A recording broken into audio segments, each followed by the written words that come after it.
Bonjour tout le monde, c'est Paul de Crypto Formation avec vous. Aujourd'hui, on a une vidéo vraiment remplie d'informations. On va parler de sujets d'actualité, de crypto-monnaie, de metaverse, de Web 3.0, de finance 3.0. Et on va voir quelles tendances peuvent nous faire du cash. Et on va avoir des réflexions sur ce qui se passe sur le marché en ce moment, autant le marché des crypto-monnaies que le marché des actions, que le marché de la dette. Parce qu'on sait que si le marché de la dette va bien, ben le marché des actions va bien. Puis si le marché des actions va bien, ben généralement le marché des crypto-monnaies va bien. Donc on va voir ça ensemble. Et je vous invite à regarder l'image qui est ici. En ce moment, on est en train de vivre une période qui est plus difficile dans le monde des crypto-monnaies. On est dans un range. Mais je vais vous montrer que ce n'est qu'une question de temps avant qu'on sorte du range, probablement d'ici quelques semaines. Et avant de commencer la vidéo, je vais faire une petite annonce rapide.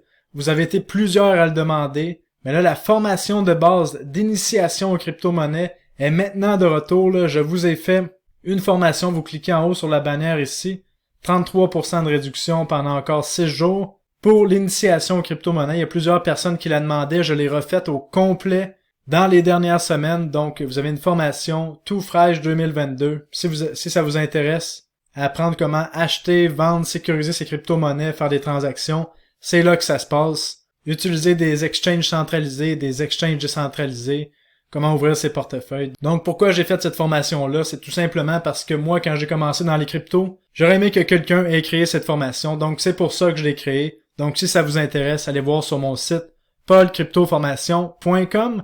Maintenant, ceci étant dit, avant de commencer la vidéo, rappelez-vous que je ne suis pas conseiller financier, je ne suis qu'un gars dans son bureau qui parle de crypto-monnaie. Donc, commençons la vidéo. On a le Bitcoin qui est présentement dans un range, donc on se promène de côté comme vous voyez ici. Est-ce qu'on dessine le range plus comme ça ou comme ça? Ben pour l'instant, allons-y en suivant la tendance haussière parce qu'on fait des bas de plus en plus haut depuis le mois de janvier. Et dans un range, ben on doit trader le marché différemment. Si vous êtes un trader, ben vous vendez lorsqu'on arrive au haut du range et vous rachetez lorsqu'on arrive au bas du range. C'est comme ça que ça marche. Et pour les investisseurs, ben qui sont là pour une perspective plus long terme, c'est probablement un beau moment pour accumuler des positions, surtout avec toute la peur qu'on voit dans le marché. La question, est-ce que le Bitcoin peut aller plus bas? Ben sur le court terme, c'est possible tant qu'on fait pas un bas plus bas que le bas qu'on a vu ici là, le 25 février. Je ne suis pas inquiet du tout. Pour l'instant, on consolide de compter. Et là, comme vous voyez, on a des pump and dump dans le range. On a même eu un pump and dump présidentiel dernièrement, vous voyez. On va même aller voir sur une charte de 1 heure pour que vous voyez ce qui s'est passé. Regardez-moi ça, le beau pump and dump ici qu'on a vu, présidentiel. Parce que oui, Sleepy Joe Biden, le président des États-Unis, a signé un ordre exécutif ici disant, concernant les cryptos, disant que finalement il allait réguler éventuellement les cryptos plus tard. Donc tout ça pour rien dire. Mais la chose qui était positive, c'est qu'il n'y avait rien contre les cryptos pour le moment. Et qu'est-ce qu'on a vu? La journée avant l'ordre exécutif, le Bitcoin faire un pump. Une fois qu'on a eu l'annonce officielle de l'ordre de Joe Biden, on a eu un dump, donc un classique pump and dump qu'on voit dans des shitcoins à petite capitalisation, mais là on a fait ça sur tout le marché des cryptos. On a eu un beau pump and dump présidentiel. Maintenant pour la suite des choses, est-ce que je vois toujours le marché aller plus haut dans les prochaines semaines, les prochains mois? Ben oui. Comme je vous explique, aussitôt qu'on va dépasser les 45 000 $ sur le Bitcoin, on risque de partir pour de bon. Mais est-ce qu'on peut rester plus longtemps dans ce range-là? C'est encore possible, mais allons voir certaines notes positives pour les crypto-monnaies et les actifs à risque, parce qu'on a maintenant les banques centrales qui ont reparti l'impression monétaire avec force, avec la collaboration des gouvernements. On va aller voir ça ensemble. Comme que je vous explique depuis les dernières semaines, je vous expliquais que la guerre en Ukraine allait servir de prétexte aux banques centrales pour imprimer et imprimer encore, parce que le but final des banques centrales, c'est contrôler le monde. Et en réalité, les banques centrales contrôlent déjà le monde, là, parce que, on va voir ça dans les prochaines secondes, mais voyons ce qui s'est passé ici. On voit que la Maison-Blanche vient de passer un nouveau package de stimulus, en fait, de 1,5 trillion de dollars. On parle de 1500 milliards de dollars. Et là, pour vous faire passer ça, comme ils sont généreux, ils font ça pour les autres, mais il y a 13,6 milliards de dollars qui s'en vont en Ukraine, sur 1500 milliards. Mais où vont les autres milliards de dollars? Allons voir ça. C'est incroyable. Bon, si on regarde ça, on voit que juste ici, il y a 730 milliards de dollars qui s'en vont dans des dépenses qui n'ont pas rapport à la défense, mais on a 782 milliards de dollars qui s'en vont dans des dépenses militaires. On continue d'imprimer pour toutes ces cochonneries-là. Et qui va payer la note au bout de la ligne? Ben, c'est nous, la population, qui doit rembourser la dette.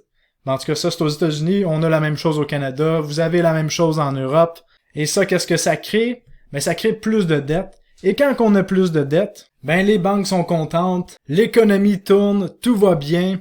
Et ça crée ce qu'on appelle de l'inflation, donc une perte de pouvoir d'achat. Et là, on essaie de vous faire croire que l'inflation est causée à cause de Poutine, mais finalement, lorsqu'on regarde ça, on se rend compte qu'on a une inflation d'à peu près 8% d'année à année aux États-Unis, et c'est encore pire dans plusieurs autres pays, et que Poutine n'a rien à voir avec toute l'inflation. On peut peut-être calculer le dernier mois, peut-être que oui, la guerre a rapport avec l'inflation, mais avant, c'était toutes les banques centrales. Et on vous donnait comme excuse le COVID. Après la guerre en Ukraine, on va vous donner une autre excuse. Et à quoi qu'il faut s'attendre, mais encore des choses dégueulasses, parce que on s'en va de crise à crise à crise. C'est comme ça que ça fonctionne dans le monde, où est-ce que c'est les banques centrales qui gèrent le monde. Et là, on a un Joe Biden qui dit que c'est à cause de Poutine, et on voit clairement qu'on se fait mentir en pleine face. Donc à un moment donné, peut-être que les gens vont réaliser, peut-être que non. Et là, la question qu'on se pose, c'est sur 350 millions d'Américains. Pourquoi c'est cet homme-là qui est au pouvoir? Je me dis, il y a peut-être... Je sais pas si vous avez déjà écouté un discours de Joe Biden, mais même s'il y a un script à lire, parfois il est même pas capable de lire son script. Et quand on pose une question qui est pas dans son script, il est même pas capable de répondre. Donc pourquoi est-ce qu'on a des leaders comme ça? Ben, je vous laisse répondre vous-même à la question. Mais ce que j'en comprends, c'est que les présidents, les premiers ministres, les rois, n'importe quoi, ce n'est que des porte-paroles, ce n'est qu'un grand spectacle, un beau grand théâtre qu'on nous fait pour nous raconter une histoire, pour finalement qu'on se rende pas compte de c'est quoi la vérité. On nous dit de regarder d'un côté alors que les autres choses se passent de l'autre côté. Qu'est-ce qu'il faut comprendre, c'est que les médias de masse nous poussent la propagande ici du côté ouest, on a un type de propagande, et du côté est, on a un type de propagande. Donc, la seule réaction qu'on peut avoir de notre côté, c'est à chaque fois que les médias nous poussent une nouvelle qui nous cause des émotions, ben c'est de faire attention. On enlève les émotions et on réfléchit pourquoi est-ce que les médias essaient de nous faire avoir cette émotion-là, et on essaie de voir à travers leur merde, mais on pourra jamais savoir à 100% qu'est-ce qu'est la vérité. Et là, si on prend les calculs qu'on a ici de l'inflation, qu'on aurait 8% d'intérêt cette année, en ce moment, ben allons voir la destruction de notre pouvoir d'achat que crée cette inflation-là. Il y a 10 ans, 1 dollar US, si on remonte à 2012 ici, vous voyez, 1 dollar US maintenant vaut comme 80 sous ou centimes que vous appelez en Europe. Il y a 10 ans seulement, donc on a perdu 20% de pouvoir d'achat aux États-Unis. Et dans les dernières années, on voit que ça a accéléré parce qu'on a imprimé de l'argent comme s'il n'y avait pas de lendemain. Donc si on regarde en 2 ans, le dollar a perdu déjà plus de 9% de sa valeur. Et ça, c'est si on calcule l'inflation selon les données officielles. Mais si on vient compter l'inflation selon la façon qu'on faisait en 1980, qu'on voit ici par Shadow Stats, on se rend compte que l'inflation actuellement serait de 15%, parce qu'en 1980, ils ont décidé que c'était pas la bonne façon de compter l'inflation, et ils ont enlevé certains éléments de l'équation. Vous avez la preuve ici. Donc l'inflation est un réel problème en ce moment, et je remercie un de mes abonnés qui m'a envoyé cette charte-là, définitivement, très bonne charte, merci beaucoup. Donc de l'inflation comme ça, qu'est-ce que ça crée? Ben c'est tous les actifs vont monter en prix, tout ce qui est tangible. Autant les actions, les commodités, les crypto-monnaies vont aller beaucoup plus haut, beaucoup plus... On n'a même pas idée, là. Je pense que si on continue comme ça, la dette va doubler encore en 2022, la dette globale. Et ça crée un fossé énorme entre les riches et les pauvres. Pourquoi? Parce que les riches détiennent des actifs. On le sait, tous les riches détiennent des actions, ça peut être des commodités, ça peut être de l'immobilier. Alors que les pauvres qui travaillent détiennent absolument rien, ne détiennent que de la dette. Donc, tous les actifs vont gonfler avec la bulle d'inflation qu'on a en ce moment. Donc, les gens qui ont des actifs vont devenir plus riches et les gens qui ont pas d'actifs, qui ont juste de la dette ou des dollars de merde, vont perdre du pouvoir d'achat. Et je vous invite définitivement à aller voir la vidéo de Ray Dalio qui vient de sortir. Là, je vous l'ai publié sur Telegram le 2 mars 2022. Là, c'est vraiment génial. Ray Dalio qui est le fondateur de Bridgewater, qui est un fonds qui gère 226 milliards de dollars, nous donne la chance, en fait, nous partage ses recherches qu'il a faites sur les 500 dernières années d'histoire et il s'est rendu compte que dans sa carrière d'investisseur, les seuls moments où est-ce qu'il y a eu de la difficulté, qu'il a fait des erreurs, c'est quand il n'avait pas vécu la situation dans sa vie. Donc, il a étudié les 500 dernières années. Il nous a montré qu'en ce moment, on est en train de changer d'ordre mondial. Et lorsqu'on change d'ordre mondial, c'est toujours la même chose. Comme on a vu lorsque l'Angleterre a pris le contrôle du monde et est devenu le pays le plus puissant au monde. Après ça, on a vu la même chose lorsque les États-Unis ont détrôné l'Angleterre.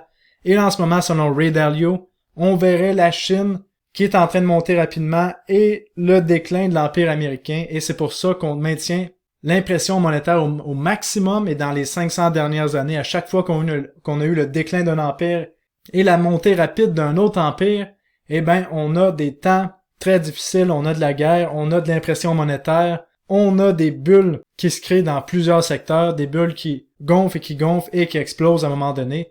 Donc définitivement, je vous invite à aller voir son vidéo que je vais mettre le lien dans la description de ma propre vidéo. Et pour les commodités, même si j'ai pris des profits, je vous l'ai dit sur Telegram, avant qu'on ait la grosse correction qu'on a vue ici sur le pétrole et d'autres commodités, c'est pas parce que j'ai pris des profits que je ne crois plus aux commodités, c'est seulement que je m'attendais à ce qu'il y ait une correction et bientôt je vais probablement racheter les commodités que j'ai vendues juste ici. Donc, je vous invite à suivre mon Telegram et mon Twitter. Les liens sont dans la description de la vidéo ci-bas pour avoir les alertes que je donne à ma communauté de guerriers. Et peu importe dans le type de marché qu'on va être, on va gagner ensemble les guerriers, je vous le dis vraiment. Je pense que à date, on réussit assez bien. Maintenant, pour le marché des actions, on est toujours dans notre wedge descendant. On vient de sortir la presse à papier, c'est une question de temps avant qu'on sorte des nouveaux packages de stimulus aux États-Unis et dans toutes nos belles banques centrales, le marché de la dette, les bons du trésor 10 ans, tout va bien de ce côté-là. Donc, pour ma part, ce n'est qu'une question de temps avant que les marchés repartent vers le haut. Et sérieusement, on n'a rien vu à ce qui a trait à la dette, probablement, comme je vous dis, qu'elle va doubler en 2022. Fait que vraiment, restons à l'affût de tout ça. Et en résumé, il y a des périodes dans le marché où est-ce qu'il faut être plus patient. Et en ce moment, c'en est une au niveau des crypto-monnaies. Et c'est probablement une des meilleures opportunités d'achat qu'on va avoir pour un investisseur qui est là pour le long terme. Donc maintenant, parlons des crypto-monnaies dans la Metaverse. Bon, la Metaverse, on sait que depuis que Facebook a changé son nom pour Meta, a engagé des milliers d'employés pour créer une Metaverse mondiale, les projets de Metaverse ont eu des explosions à la hausse assez massives. On a vu des projets comme Decentraland, Sandbox, Engine faire des 10x. En passant, un projet que je regarde en ce moment, c'est RNDR, Render Token, qui est excellent selon moi. Je vous dis ça comme ça. Et la Metaverse, la question à se poser, de mon côté, j'ai voulu tester la Metaverse. Je me suis acheté un casque de réalité virtuelle Oculus Quest 2 pour tester ça. Puis j'ai réalisé que la Metaverse n'est pas encore au point. C'est pas si excitant encore le VR pour ce qui est des expériences immersives. Mais qu'est-ce qu'il faut comprendre, c'est qu'en ce moment, là, on est dans une Metaverse. Vous me voyez dans une Metaverse parce qu'est-ce que c'est? La Metaverse, c'est de digitaliser des personnes, des choses physiques, des pensées. Donc, vous voyez en ce moment, là, l'image que vous voyez de moi, c'est pas le vrai moi, vous voyez une version digitalisée de moi. Et là, c'est une Metaverse vidéo. Et là, on va créer des Metaverses plus perfectionnés en 3 dimensions avec une expérience plus immersive. C'est la même chose en ce moment. Lorsqu'on écrit, on s'envoie des textos. On est capable de rendre digital notre pensée. On vit déjà une grosse partie de notre vie dans une Metaverse et on s'en rend pas compte parce que je sais pas si vous vous rendez compte, là, quand on est dans une salle d'attente ou qu'on est n'importe où, on se promène dans la rue, tous les gens se promènent sur leur téléphone, sont dans une Metaverse en train de parler avec d'autres personnes et sont pas dans la réalité physique, en tout cas du moins leur esprit. Mais là, la Metaverse qu'on parle en ce moment, dans le monde des cryptos, c'est la Metaverse plus immersive où est-ce qu'on a un avatar. Et si vous savez pas c'est quoi le Metaverse, je vous encourage à aller voir ma vidéo que j'ai faite sur les Metaverse, j'en parle en long et en large. Et la question que je veux amener ici, c'est où est-ce que nous sommes sur la courbe de Gartner, qui nous explique que lorsqu'une technologie commence et débute, elle a tendance à être surévaluée, et puis après on a une correction massive. En fait, moi je pense que les metaverses vont avoir encore une autre bulle pour 2022, mais ensuite on risque d'avoir une correction complètement incroyable parce qu'en ce moment, il n'y a rien de concret, il n'y a rien de réel, il n'y a rien de le fun dans une metaverse. Et je pense que la technologie va se développer dans les 5 à 10 prochaines années. Donc c'est pour ça que je pense qu'on peut encore profiter des projets de metaverse qu'on voit ici, mais qu'éventuellement, l'excitation sur les projets de metaverse va atteindre un pic et on va venir qu'à descendre assez violemment.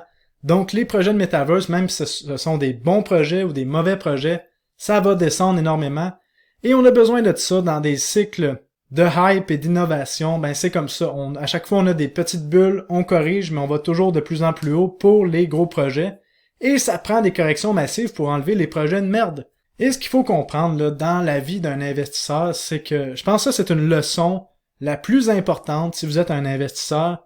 Le prix d'un actif ne reflète pas réellement sa valeur intrinsèque. Je sais pas si vous l'avez compris là.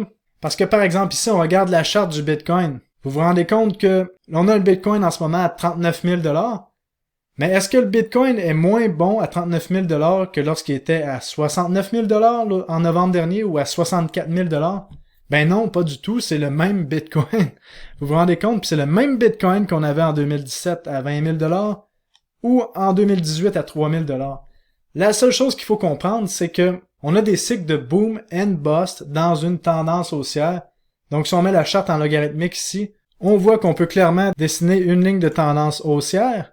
Et autour de cette ligne de tendance haussière-là, on a des hausses et des baisses, mais au final, on s'en va vers le haut. Et c'est ça pour toutes les technologies. Mais ce qu'il faut comprendre, c'est que pour les nouvelles technologies, comme la Metaverse, ben les cycles sont beaucoup plus violents. On a des montées de x100, mais on a des corrections de 95%. Donc il faut comprendre c'est quoi avoir le bon timing. Il faut comprendre dans quoi on embarque lorsqu'on embarque dans des technologies comme ça. Et vous comprenez que la Metaverse, c'est là pour rester, mais il va y avoir des mouvements de prix assez incroyables. Donc, je voulais vraiment prendre le temps là, de délivrer mes pensées sur la Metaverse. Maintenant, une autre catégorie que j'aimerais livrer mes pensées, c'est les stablecoins, comme on voit ici. Mais je vous expliquais que le marché des stablecoins, comme on voit ici, dans une croissance exponentielle, et qu'on voit des tendances se dessiner. On voit que le Tether est en train de perdre de sa dominance, qu'est-ce qui est correct. On voit l'émergence de nouveaux stablecoins. On s'entend que Tether, USDC, BUSD, et si on descend dans la liste ici, le TUSD, le USDP, c'est toutes des crypto-monnaies qui sont quand même, qui sont centralisées parce que ça demande qu'il y ait l'équivalent de 1 dollar US en banque ou son équivalent, et c'est des compagnies qui gèrent ça, comme avec le USDC, c'est Circle, qui est Goldman Sachs, et Coinbase qui gère le USDC, et dans leur voûte, il faut qu'il y ait l'équivalent de 1 pour 1 avec les dollars US, donc en ce moment, il y aurait 52 milliards de dollars en voûte ou l'équivalent. L'équivalent, ça veut dire des bons municipaux, des bons du trésor. Et ça, c'est les stablecoins centralisés. Et là, on a vu dernièrement l'émergence des stablecoins décentralisés comme le UST, qui a une croissance phénoménale. Là, on est rendu déjà à 14 milliards de capitalisation. Tranquillement, le UST va venir qu'à dépasser des stablecoins centralisés comme le BUSD. Je sais pas si on va finir par dépasser l'USDC, mais on voit que c'est une tendance qui est forte avec le UST. Et on a les crypto-monnaies collatéralisées par d'autres crypto-monnaies ou d'autres stablecoins comme le DAI et le FRAX, qui est une autre tendance qu'on voit qui est à la hausse. Donc, qu'est-ce qu'il faut comprendre, c'est qu'il y a 3 types de stablecoins, les centralisés, les collatéralisés et les décentralisés complètement. Et de mon côté, mes stablecoins préférés, c'est le USDC et le UST. Et le DAI, c'est mes 3 préférés en ce moment, je dirais. Et en étudiant les stablecoins, j'ai réalisé qu'on a de plus en plus de crédit dans le marché des stablecoins. Comme vous le savez, ça prend 1 dollar US pour créer un USDC qu'on voit ici. Ensuite, pour créer du DAI, il y a possibilité de verrouiller dans un contrat intelligent du USDC, ça crée du DAI. Donc là, vous comprenez, on a 3 niveaux de crédit. Avec 1 dollar US, on a créé un USDC. Avec un USDC, on a créé du DAI. Et après, en mettant en voûte du DAI, on peut créer du MIM. Donc, on a un 4e niveau de crédit ici. Donc, ça va être intéressant de suivre l'écosystème des stablecoins. Et je pense que de plus en plus, on va voir les stablecoins décentralisés prendre la place. Comme le UST, on a Do Kwon, qui est le fondateur de Terra Luna et du coup de UST, qui nous promet qu'il va avoir 100 milliards de capitalisation en UST l'année prochaine. Et on sait que Do Kwon a tendance à respecter ses promesses. Donc ça promet pour l'année 2022. Donc un autre sujet que je voulais vous parler aujourd'hui, c'était le Web 3.0. Qu'est-ce que c'est le Web 3.0? Ben pour comprendre le Web 3.0, il faut comprendre le Web 1.0 et le Web 2.0. Donc je vais vous expliquer ça en 2 minutes, qu'est-ce que c'est. Donc on a le Web 1.0 là qu'on a vu Internet commencer dans les années 90 avec le World Wide Web, le www. Ça veut dire World Wide Web. On a vu que ça a été possible grâce à des technologies comme le HTML, le URL et le HTTP. Mais ce qu'il faut retenir du Web 1.0, c'est que c'était des pages statiques. On utilisait le Web 1.0 pour des courriels ou pour lire les nouvelles. C'était pas mal ça. Donc si on peut résumer qu'est-ce qu'était le Web 1.0, comme disait Coin de Bureau, c'était lire. Avec le Web 1.0, on peut lire. Donc qu'est-ce que ajouter le Web 2.0? Ben le Web 2.0, c'est lire et écrire. Parce que le Web 2.0 nous a permis d'avoir des pages dynamiques sur lesquelles on peut, nous les utilisateurs, créer notre propre contenu, mais ce contenu ne nous appartient pas, il appartient aux compagnies, les plus grosses compagnies du monde qui contrôlent le Web 2.0. On a Google, Microsoft, on a Facebook, Twitter, avec YouTube, et ça fait en sorte qu'on n'a pas le contrôle de nos données, on n'a pas la possession de ce qu'on écrit sur des pages, et qu'on n'a aucune rémunération pour notre création de contenu, ou presque. Par contre, le Web 2.0 a amené des innovations incroyables, qui a changé complètement notre façon d'interagir avec les gens, parce que maintenant on peut interagir au niveau social avec des applications de tout bord, tout côté, avec n'importe qui sur la planète. Ça a changé notre façon de faire des paiements en ligne, de commander des choses en ligne, venant de partout à travers le monde. Ça a même changé notre façon de nous divertir. Donc le Web 2.0 a vraiment eu des avantages et des changements majeurs sur nos vies. Et là, qu'est-ce qui s'en vient? Ben c'est le Web 3.0. Donc, qu'est-ce qu'on rajoute à notre équation? On se rappelle que le Web 1.0, c'est lire. Le Web 2.0, c'est lire et écrire. Et le Web 3.0, c'est lire, écrire et posséder. Parce qu'avec le Web 3.0, le but, c'est de créer un Internet qui est géré par ses utilisateurs, qui est contrôlé par les utilisateurs du réseau, et que les utilisateurs du réseau sont en contrôle de leurs propres données. Mais là, le problème, c'est qu'en ce moment, on a des grosses compagnies dans le Web 2.0 qui veulent garder le monopole. Alors que dans le Web 3.0, on a plusieurs compagnies émergentes. Comme on voit ici, et là, la liste n'est pas très exhaustive, là, il y en a beaucoup plus des projets intéressants que ceux-là. Mais ça vous donne une idée de qu'est-ce qu'on peut voir dans le monde des crypto-monnaies et comment on peut utiliser la blockchain dans le Web 3.0 pour décentraliser l'Internet. Mais là, le problème en ce moment avec les applications qui existent, c'est qu'on veut utiliser une blockchain pour le Web 3.0 et là, en ce moment, on a des problèmes de scalabilité, ce qui fait que le réseau est trop lent pour la plupart des blockchains. Aussi, on a des problèmes de coût, parce qu'en ce moment, on s'entend que dans le Web 2.0, lorsqu'on veut publier notre photo sur Instagram, on peut le faire à l'instant et avoir notre rush de dopamine en quelques secondes, mais alors qu'avec les applications qui utilisent une blockchain, en ce moment, c'est problématique. Donc, qu'est-ce qui va faire qu'on va adopter le Web 3.0 selon moi? Ça va être quelque chose qui va se faire très tranquillement. Et ce qui va faire en sorte que ça va être adopté, ça va être que les projets de Web 3.0 vont être plus économiques et plus efficaces que les projets de Web 2.0 et ça va se faire au compte-gouttes. Et pourquoi je suis autant fan de Theta Network, c'est parce que ça apporte une réelle amélioration au Web 2.0. Ça diminue les coûts. Même chose pour certains projets de cloud décentralisé que j'adore, qui utilisent le protocole IPFS, que je vous recommande de regarder. Donc, ça va se faire très tranquillement, que les utilisateurs vont posséder le réseau. Et avec le Web 3.0, c'est là qu'on voit les dApps, les applications décentralisées. On en voit plusieurs ici. Et encore là, c'est une tendance qui va se faire sur les 5 à 10 prochaines années. Peut-être plus encore. Et ça va dépendre de comment les grosses compagnies comme Microsoft, Apple, Facebook, YouTube vont réussir à se positionner et qu'est-ce qu'ils vont nous offrir. Donc vraiment, ça va être intéressant de suivre ça aussi. Mais je pense qu'il faut se positionner sur les projets de Web 3.0 qui apportent une réelle innovation et qui en ce moment sauvent des coûts pour des choses qui sont nécessaires pour que Internet fonctionne. Donc qui sont plus efficaces que le Web 2.0. Et là en ce moment, vous voyez quelques exemples d'équivalent de Web 2.0 versus Web 3.0. Là, comme on voit ici l'équivalent d'un Dropbox, on voit du storage décentralisé comme Filecoin ou AR, la crypto qui est quand même intéressante. On voit des compagnies pour des données ici comme Ocean Token que je vous ai parlé l'année passée, des noms de domaine, on voit plusieurs autres applications qui enlèvent des intermédiaires. Donc, à surveiller. Et aussi, maintenant, parlons de finance 3.0, tant qu'à parler de tout ce qui est 3.0.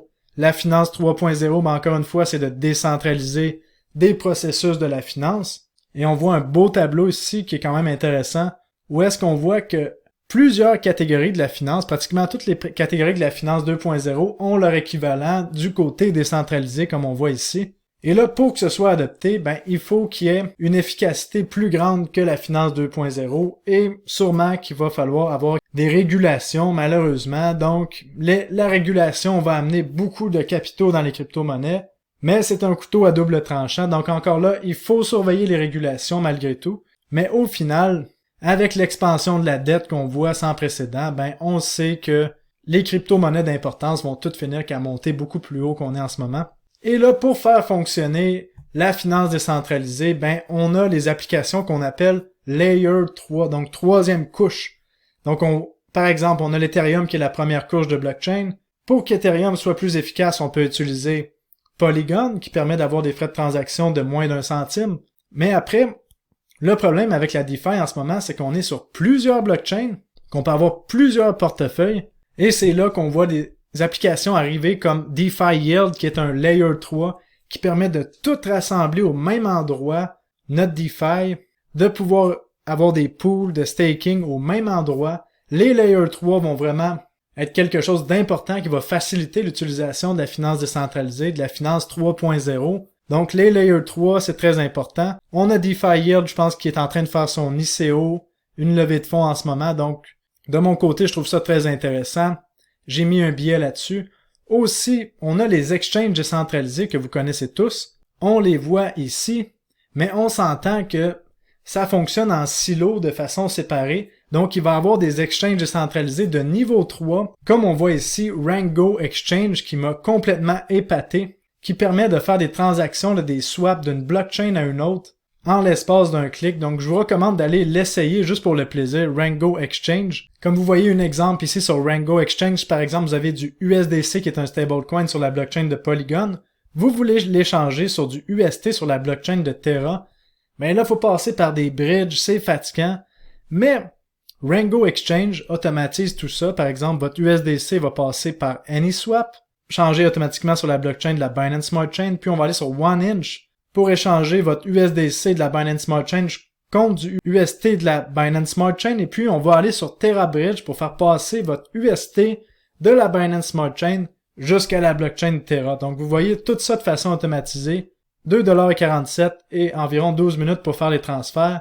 C'est pas encore très efficace, mais c'est ça qui s'en vient, parce qu'on s'entend qu'en ce moment, sans un exchange comme Rango Exchange, vous êtes obligé de faire les 3 transactions qu'il y a ici. Vous devez comprendre comment ça fonctionne, chacun des bridges pour passer d'une blockchain à une autre. Donc c'est ça qui va se passer pour que la DeFi, la finance décentralisée, soit plus adoptée. On a besoin de Layer 3 et ça s'en vient. Et on va voir le top 100 là, ici qu'on voit en ce moment sur CoinGecko va changer drastiquement, je m'attends dans les prochains mois. Donc, comme on a vu l'année passée, là, par exemple, si vous allez voir les données historiques, vous allez voir que le top 100 qu'on voit sur CoinGecko est complètement différent de ce qui était. On a vu l'émergence de beaucoup de blockchains Layer 1, et là en ce moment, Terra Luna le vend dans les voiles, et dans d'autres vidéos, je pense que je vais vous expliquer quelle autre crypto-monnaie que je vois qui va avoir le vent dans les voiles, mais là pour l'instant, on va s'en tenir à ça pour la vidéo parce que je pense que je vous en ai dit beaucoup. Donc, ceci étant dit, j'espère que vous avez apprécié. N'oubliez pas de mettre un like, un commentaire ou vous abonner à la chaîne, ça me fait vraiment plaisir. J'aime ça lire vos commentaires définitivement. Je les lis toutes. J'ai pas le temps de répondre à tous les commentaires, mais je les lis toutes puis j'apprécie énormément. Et comme d'habitude, on va se revoir dans une prochaine vidéo. Donc je vous dis à bientôt. Salut, bye bye.